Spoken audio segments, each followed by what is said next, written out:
The 2025 NFL Draft is just 30 days away. Who will the Seahawks wind up with in the 2025 NFL Draft? Rob Rang and I are going to be dishing out our latest dueling 7-round mock drafts coming your way here on our Monday edition of Locked On Seahawks.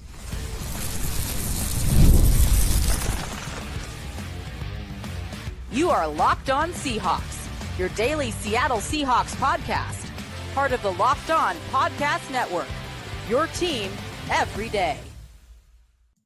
Greetings, 12. This is Corbin Smith, the host of the Locked On Seahawks podcast, your daily Seahawks podcast, part of the Locked On Podcast Network, your team every day. Glad to be joined, as always, by my co-host in crime, Rob Rang, and a special thanks to all the 12s out there for tuning in. Whether you're in nearby Sumner, Washington, or down in Thermopolis, Wyoming, we greatly appreciate each and every one of you for making Locked On Seahawks your first listen 5 days a week. We're 30 days away from the NFL Draft, so guess what time it is? It's time for the third of our 4 draft mock drafts that we have every pre-draft cycle. 7 rounds of mock draft goodness coming your way on this episode. And just as a little bit of a spoiler alert, there will be some trades in today's discussion as well. John Schneider is going to be at work. This episode brought your way courtesy of Monarch Money. Take control of your finances with Monarch Money. Use the code LOCKEDONNFL at monarchmoney.com for 50% off your first year.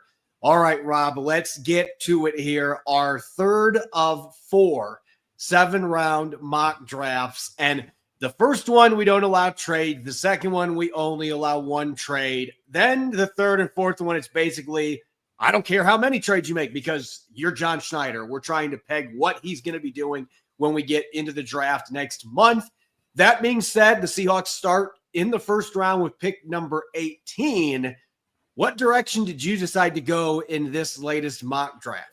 Well, of course, the biggest area of concern for the Seahawks is the offensive line, and I think that's where everybody is focusing in on. And frankly, I strongly considered that. I think there's a couple of different interior offensive linemen that would make an awful lot of sense. I considered guys like a Tyler Booker, a Gray Zabel.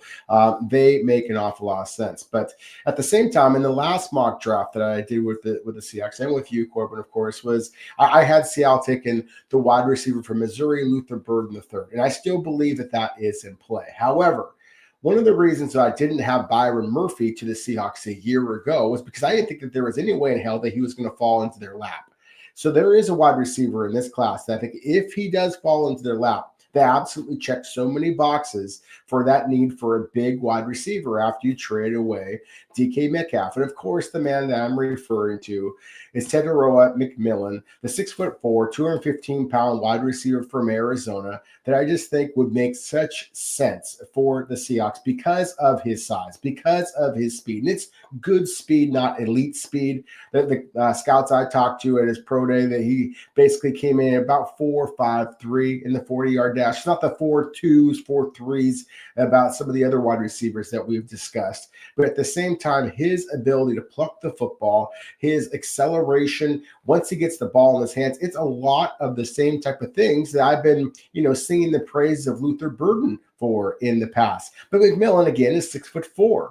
And I think that when you consider the opportunities that should be available to him when you have wide receivers like Jackson Smith and Jigba and Cooper Kupp on the field, to me, it just makes an awful lot of sense if a player of McMillan's talent happens to be available at number 18 or in a possible slight trade up.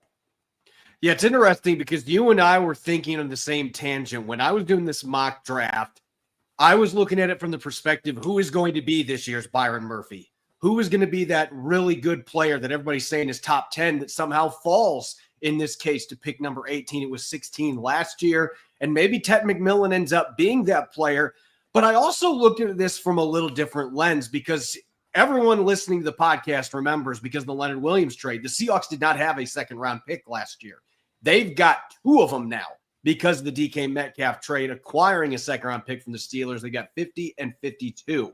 And so I went into this draft thinking if there is a player that falls 3 or 4 or 5 spots in front of where the Seahawks pick, this year I've got the ammunition. If there's a player I absolutely want, I'm going to go up and get that guy. And one player, and I'm not saying that he's going to fall down to pick number 15, but he did in the mock draft that I was doing, and I don't think it's impossible. Will Campbell, the all-SEC tackle from LSU.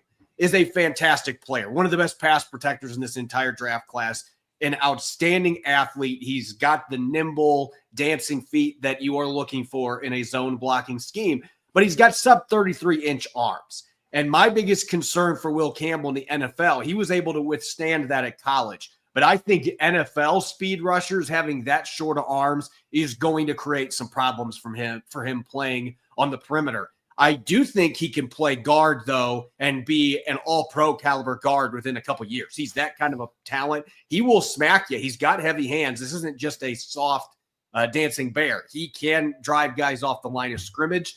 I think guard actually might be a better fit for him with a team like the Seahawks. And if Will Campbell falls, which, again, I'm not saying it's going to, but we didn't think Byron Murphy was going to last year, and Campbell's got those short arms, there are some concerns for teams in the top 10 with him because of that.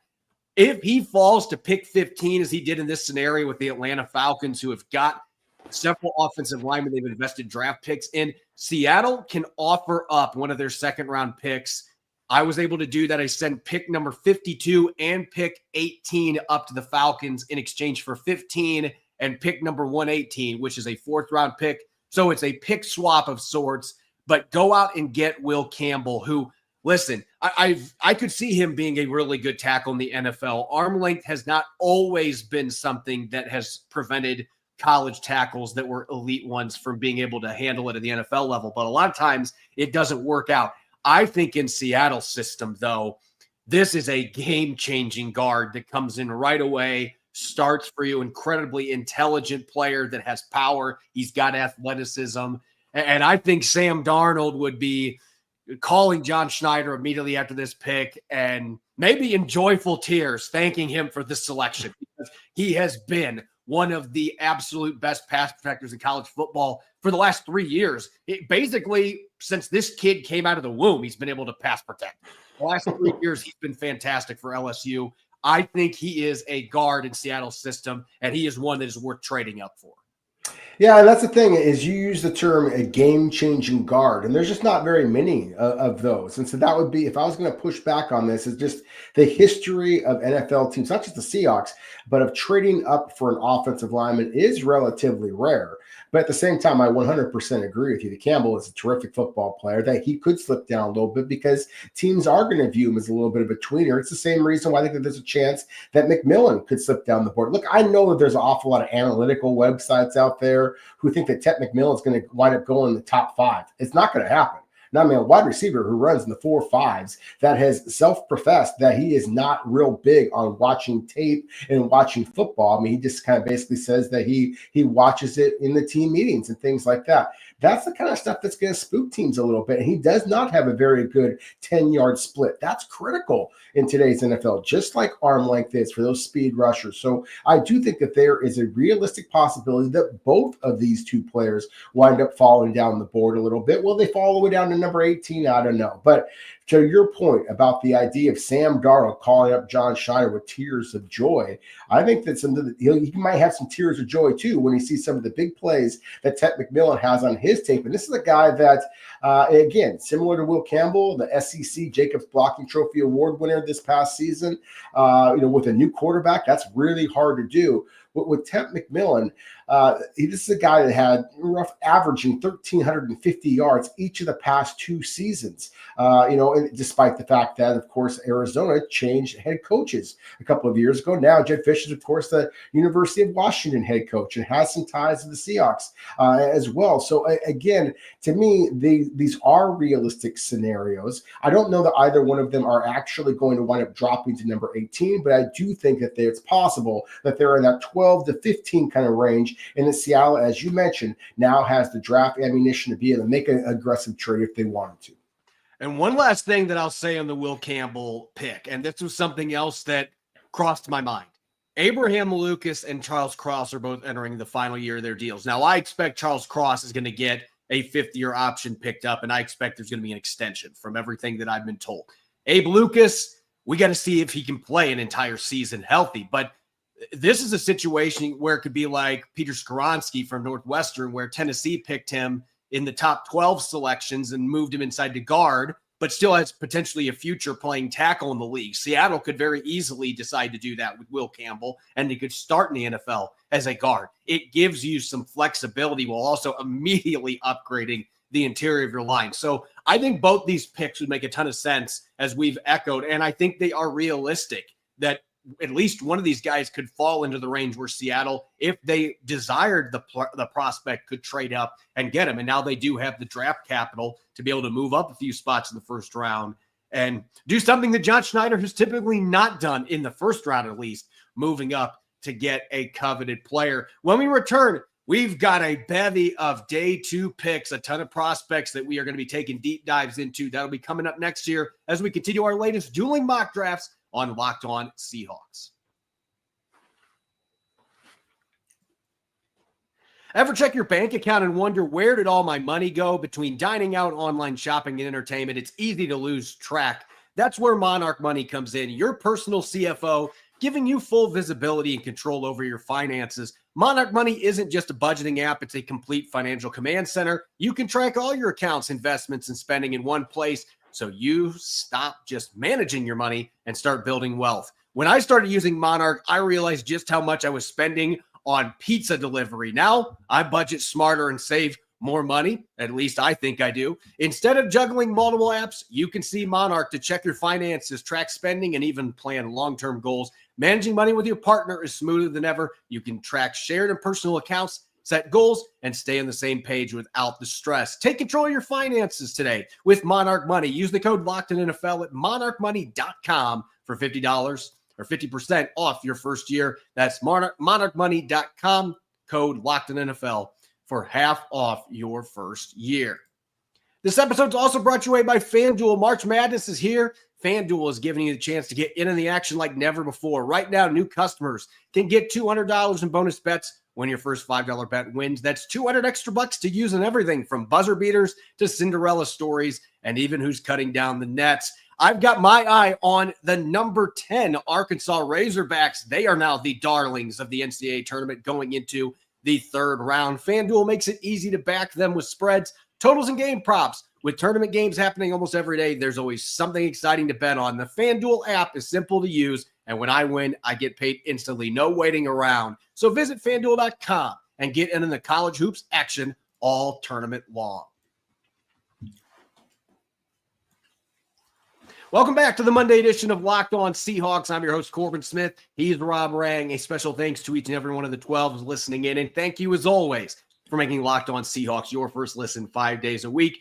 We greatly appreciate it. We are on our third of 4 dueling mock drafts that we do every preseason, the post-free agency edition. I know there's still some free agents being signed. The Seahawks signed one today, but the big movement has already happened, and teams are focusing on next month's draft, which is just 30 days away. And Rob, we exited the first round. I traded up for Will Campbell at pick number 15, moving him to guard for the Seahawks. I think he's a great fit in Clint Kubiak's system. You've got Tet McMillan, the large 6'4", deep ball connoisseur coming from Arizona at pick number 18.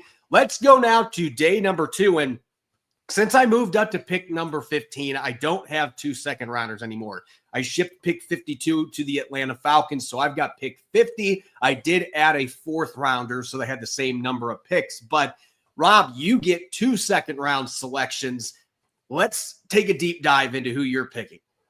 Yeah, well, and that's the thing is I believe that the Seahawks are going to wind up with their first 3 selections, basically prioritizing a pass catcher, most likely a wide receiver, an offensive lineman, of course, and then defensive lineman. I think you just have to take advantage of this year's defensive line talent.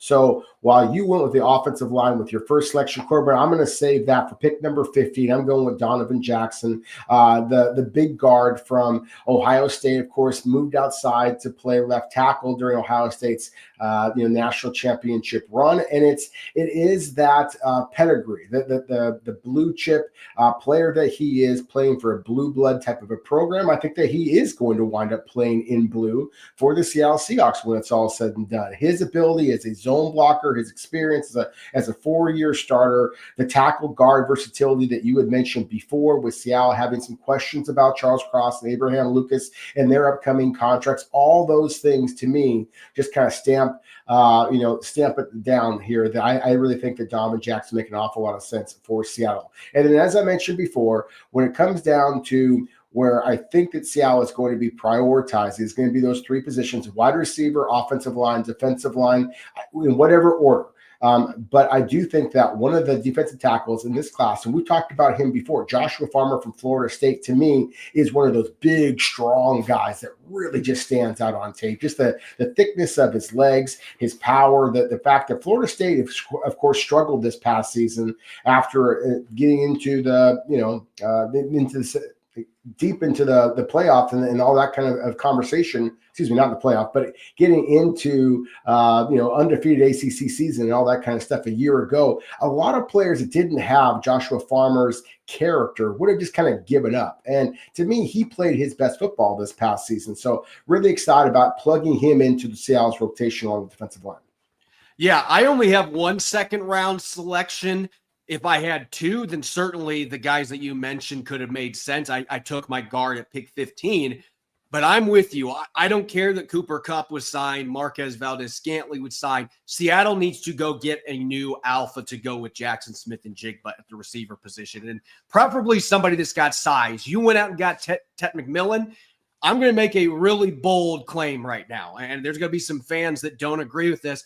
I think the best big-bodied receiver in this draft class is Jaden Higgins. It's not Tet McMillan. If you watched Iowa State the last 2 years, and I just love this kid's story too. Eastern Kentucky, his first 2 seasons, he was very lightly recruited, put up big numbers against FCS competition. And sometimes those guys, when they transfer to Power 4 schools, the translation in production is not there. That is not the case with Higgins. 1,000-yard receiving season this year. Had 9 touchdowns the year before, put up 18 plus yards per reception. He is a big play dynamo, and I think he separates better than Tet McMillan does. And you look at the athleticism at the combine, he ran in the low 4.4s compared to what Tet McMillan did. Not quite as big of a body, but he wins those contested catches. Over the middle, he's a really tough receiver. He is dynamic downfield. And he's also a really good run blocker, which I think Clint Kubiak is going to value a ton. I think and in this case, it's pick 59 because I traded down a second time with Baltimore from 50 to 59 to recoup a pick on day 3. Getting Higgins at pick 59 to me would be an absolute steal, but that seems to be about where everybody's got him going. I just am higher on him at this point than Tet McMillan. I think he is one of the underrated gems, and maybe John Schneider's out there saying, stop talking about this, but Jaden Higgins is my second round selection. All right, let's go to the third round now, Rob. And this is where things get really fun. It gets really interesting from a draft perspective. And both of us are going to be making these selections in round 3 on the basis of pick 82 and pick 92, which are their native picks. No more trades in this round. Who do you have the Seahawks going with at pick number 82? Well, I got him going with a developing edge rusher that I really think is a guy that could be available at this point, but shouldn't be available at this point. Because when you look at Olufemi Oladeju, this is an edge rusher who previously had played as an off-ball linebacker at Cal. He transfers to UCLA. Corbin gets a little bit bigger and stronger at the point of attack and exploded this past season. 13.5 tackles for loss, 4.5 sacks, led the Bruins in both categories, goes to the Senior Bowl. And every time I was watching the Senior Bowl practice tape, I just kept seeing this guy, number 99, flash into the backfield.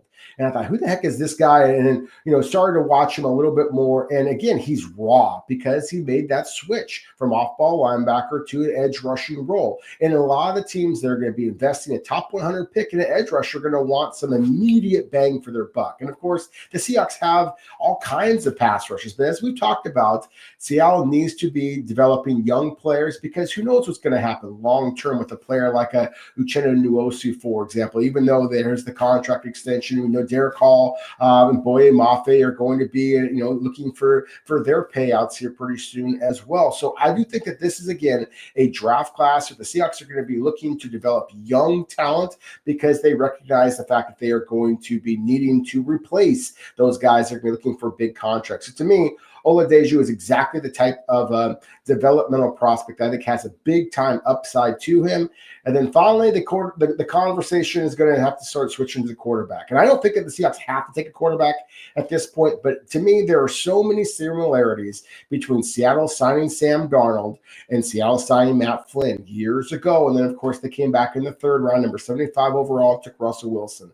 Third round, number 92 overall this year, I think would make an awful lot of sense for Dylan Gabriel, the quarterback from Oregon. Look, his track record speaks for itself. He was a winner at UCF or at Central Florida. He's a winner at Oklahoma. He was a winner at Oregon. He goes to Senior Bowl. I thought that he was outstanding. He went to Oregon's Pro Day in part to see Dylan Gabriel. I thought that he was spectacular there as well. He just has the leadership, the accuracy, the mobility, everything except height.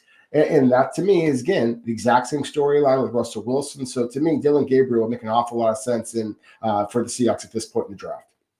Yeah, on my end, you already picked Joshua Farmer earlier in the draft with one of your second-round picks.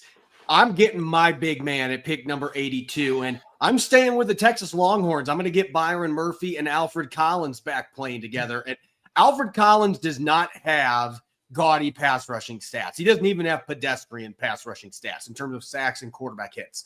That has not been his game. But he has gotten more pressure than he's been given credit for. And I do think there is some untapped pass rushing ability there in the NFL. But this guy's 332 pounds, nearly 35-inch arms. So he's got the size and he's got those levers, and he uses them extremely effectively. He can two-gap, he can one-gap, has a quicker first step than you see with a lot of 330-pounders. And I just think putting him back with Byron Murphy II and having him being that traditional nose that has non-traditional nose athleticism, I think that this could be a guy that can come in and he can be as good as Jonathan Hankins right away, and within a year be a significantly better player. I just think he is a better producer than what is shown in his pure stats. Watching Texas, he was a huge part of that defense being so hard to run the football against last year. Seattle would love to have a big 330-pound guy that, again, I think has some pass rushing ability that we haven't necessarily seen translate to sacks and to quarterback hits. And at pick number 92, I'm going to the cornerback position, and I'm going to talk about a guy that I to be honest, I don't know if we've talked about this player at all, but I was going back and watching Virginia Tech because I wanted to watch their running back. More on him later. But I was watching Virginia Tech's defense the last 2 years. I've got game film for the last 2 years. Dorian Strong just screams Mike McDonald cornerback. He doesn't have the longest arms, but this is not Pete Carroll's defense anymore. There were some corners of Mike McDonald's defense in Baltimore that didn't have the super long arms, but they had good size. Dorian Strong is 6'1", 185 pounds, and he likes to come up and hit. He missed some tackles, but last year he cut the number below 6% for his missed tackle rate. So he's gotten a lot better there. He had a 3-interception season 2 years ago. There's some ball production in terms of passes defense, and he's got the ability to get his hands on the football. I like this kid a lot in this scheme because he can press cover. He's given up some big plays, but I think if you can make him just a little bit more disciplined in this scheme with Mike McDonald, that this guy, 2 years ago, quarterbacks had a sub-20 passer rating when they targeted this guy.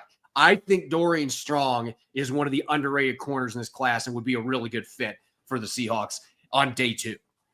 No, I 100% agree with you. And the same thing with Alfred Collins, the big defensive tackle from Texas. He was a consideration for me at number 52 overall. I just went with Farmer, again, just because I thought that he played better over a longer stretch of time. But we were thinking very similarly there in that regard. As far as day 3, I'm excited to talk about it because we have so many different draft picks here, both you and I. There's a whole list of players that we're going to be breaking down here momentarily. Yeah, can't wait. We've still got 3 or 4 more rounds to dive into. And at least in my case, I've racked up some draft picks with some of the trades that I've made. So plenty of picks that we're going to be breaking down. That'll be coming up next year on our latest Dueling mock draft on Locked On Seahawks.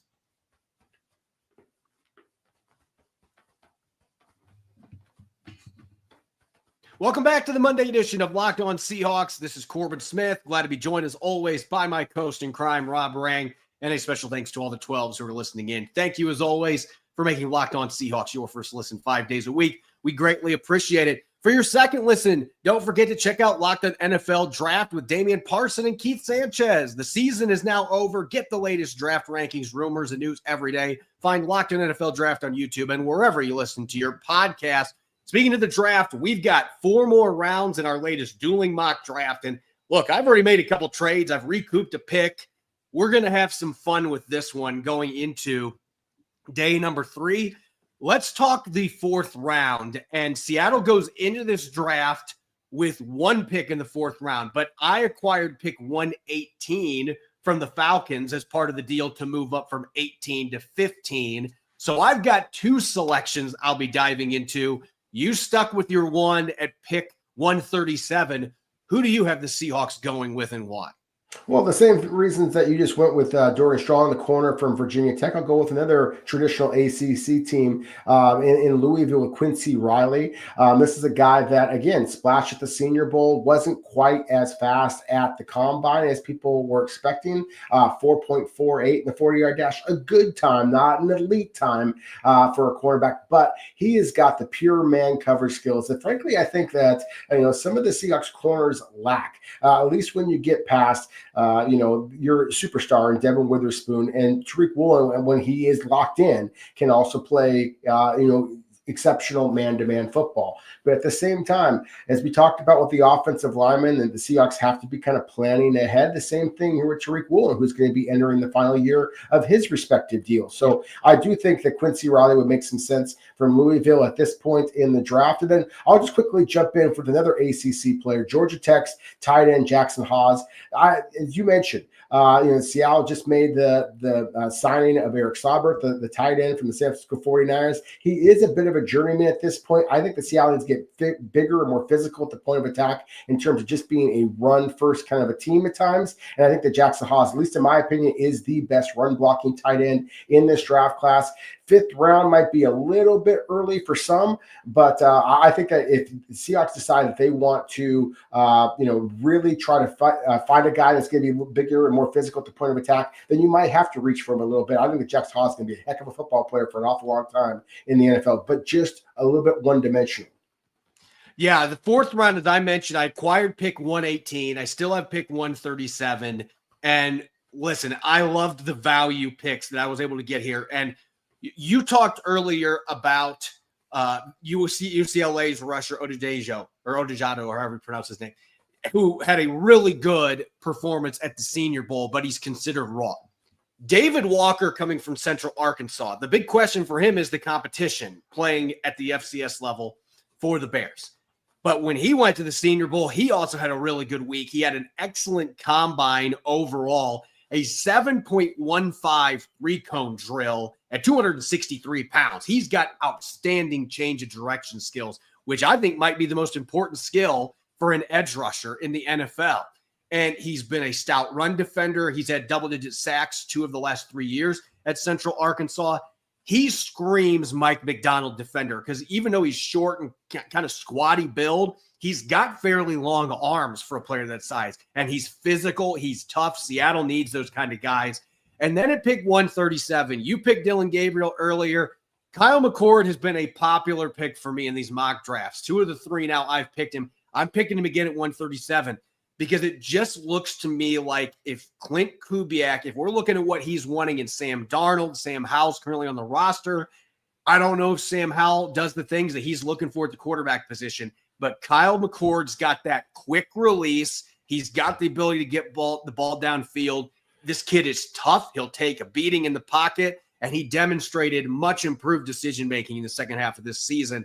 I just think he has a lot of traits early on day 3. If Seattle's going to take a shot at a quarterback, I think Kyle McCord would make a ton of sense in Clint Kubiak's system. Going to the 5th round, as you mentioned, you've got Jackson Hawes. I know that you've got a second 5th rounder, though, in this draft as well. And, oh, by the way, the Seahawks have 2 5th rounders in this draft. Rob, who else did you pick aside from Jackson Hawes, who I agree with you? Some might think the 5th round is rich. I love the physicality and the nastiness this guy brings to the run game as a blocker. Who do you have the Seahawks getting with their other 5th rounder, pick number 175? Another really physical, tenacious player who is a little bit one-dimensional, in my opinion. The inside linebacker from Penn State, Kobe King. Look, if you watch the playoff games against Boise State and against, I believe it was Notre Dame, then Kobe King was just, frankly, eaten alive at times by running backs and tight ends. But at the same time, when it comes to just coming downhill and really being that tone setter in the middle in run defense, then I do think that Kobe King can absolutely be a very good rotational inside linebacker. And I have some reservations about Seattle's depth behind Ernest Jones, of course, and then Tyrese Knight. And so to me, after those two guys, I just think that Seattle has some athletes, but they don't necessarily have guys who are thumpers. Kobe King can be that type of a thumper. So to me, at this point in the draft, he makes some sense, not only because of the depth that he provides you on defense, but also on special teams as well. The 6th round, I made this a very busy time period for John Schneider because I moved down to get a pick. I moved down from pick number 136 to 143. And with that, I was able to get another 6th round pick. And so you look at my 6th rounders, I emphasized pass protection with my first 2 picks. Charles Grant coming from William and Mary, another FCS player. And for those that say, well, John Schneider normally has not drafted those kind of players, that is changing. We have seen John Schneider be more willing to pick FCS guys in the last 2 or 3 drafts.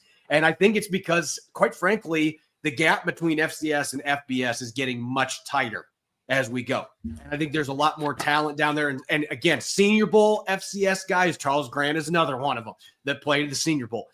John Schneider does not care what school you played at. If you went to the Senior Bowl and performed well, which Charles Grant did, going to take a chance on him. Only gave up 3 sacks his entire college career in 5 seasons at William and Mary. Extremely athletic.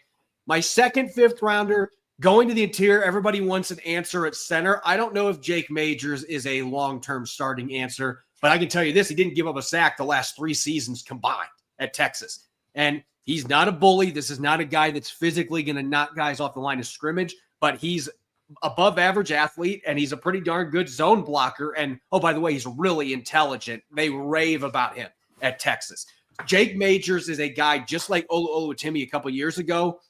Maybe not a high ceiling, but he's got a really high floor. And I think he's a better scheme fit for what Kubiak's running than what Oluwatimi is. He can come in and compete for a starting job right away. And my last pick in the 5th round, Basil Tootin, another Virginia Tech player. And some are going to say, but that guy lit up the combine. He could go on day 2, but he could also fall into the middle of day 3 because of how good this running back class is. And Tootin does have a few things that'll bother people. He had 9 fumbles the last 2 years. There's been ball security issues. He's had 6 drops the last couple of years. So even though he's made some plays as a receiver, he's also dropped a lot of passes and has not been overly reliable. He's hit and miss with his pass protection. But this dude could run the football. 25 combined touchdowns on the ground the last 2 years. Almost 2,000 combined rushing yards for the Hokies. And he averaged 4.4 yards per carry after contact this year. He's 5'9", 206. He's got battering ram tendencies with 4.32 speed. There's just not a lot of running backs that are going to bring that to the table. He's got areas he's got to clean up. If he wants to see the field, you better be more reliable catching the football, and you better hold on to the football. But those are things that can be coached up. This guy's got elite athleticism. He's yoked up. He breaks a lot of tackles, 64 missed tackles this year, according to PFF. I think Seattle always has to be on the lookout to add more depth at running back, especially with Ken Walker heading towards free agency after this year. Tootin in the 5th round, if he's there, that is a potential home run pick with a higher ceiling maybe than Zach Charbonnet has with the athletic traits that he brings to the table. Let's shift gears now, Rob. We've got the 6th and 7th round. Seattle does not have any 6th rounders going into this draft because they did the pick swap with the Steelers. They do now have 2 7th rounders. I was able to recoup 1 6th rounder with my trade down with the Raiders. So I've got a 6th and 2 7ths. You've got a pair of 7th round picks. Let's break it down.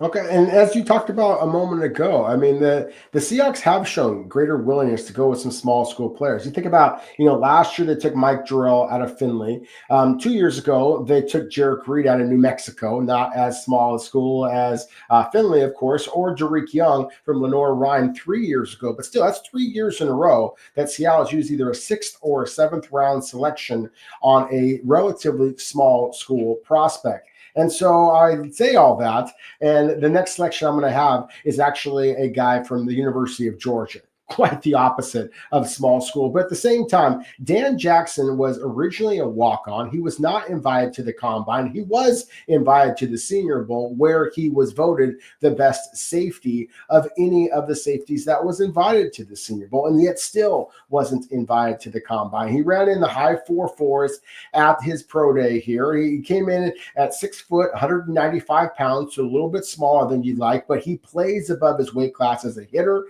He is not only physical, but he also makes some big plays as an interceptor. To me, he's a really intriguing guy that would give you some depth at a safety position that, again, Seattle's addressed in free agency, but with a couple of players that frankly are a little bit of journeyman, I don't know have that great deal of upside. And to me, Dan Jackson has the instincts, the power, the physicality, and the ball skills that you're looking for at this point in the draft. And then, as I mentioned, the small school kind of angle. How about Brock Lampy? In my opinion, the best fullback, traditional pile driving fullback of this draft class from Northern Illinois. Lampy is 6'1", 244 pounds. He's been a 4-year starter for them. He's a special teams demon as well. Clint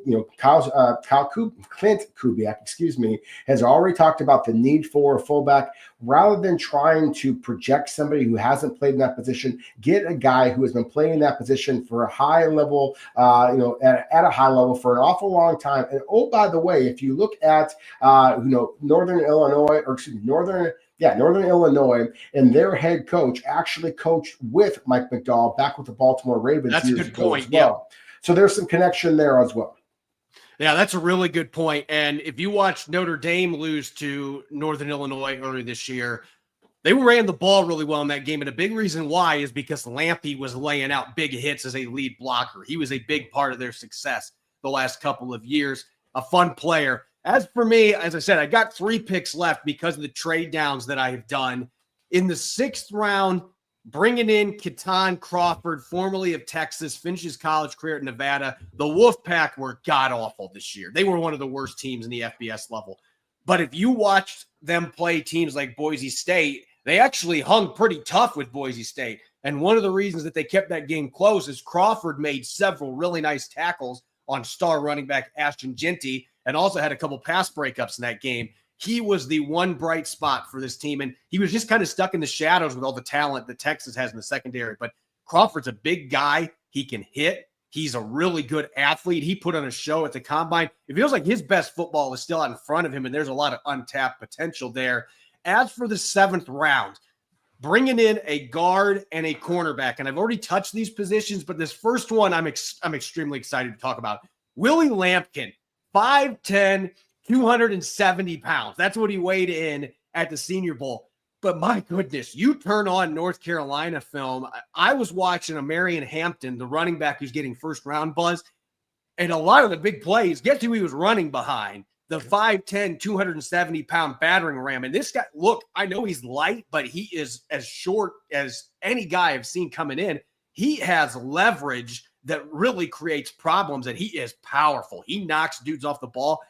I'm convinced there could be an NFL guard there. I mean, he is that good of a player. And oh, by the way, his pass protection numbers are better than any of the guys that I have had drafted here in terms of pressures given up. And he started 5 years at Coastal Carolina and North Carolina.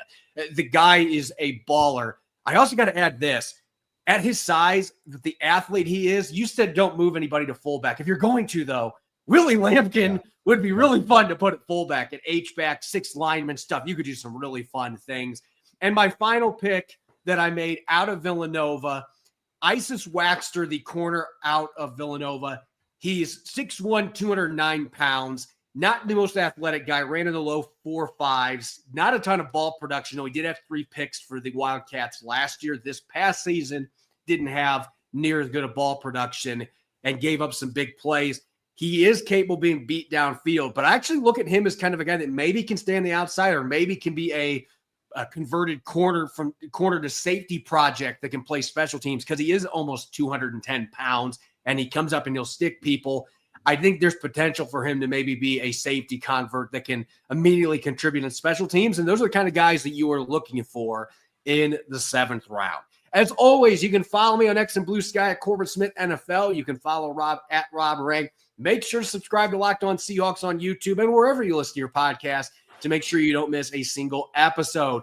Coming up tomorrow, guess what? We're going to be 29 days away from the draft, which means it's time to start taking some deep dives into position groups. We're going to start at the quarterback spot. Go figure. We'll be breaking down quarterbacks on tomorrow's show. Make sure that you're listening in and enjoy the rest of your Monday night. Go Hawks.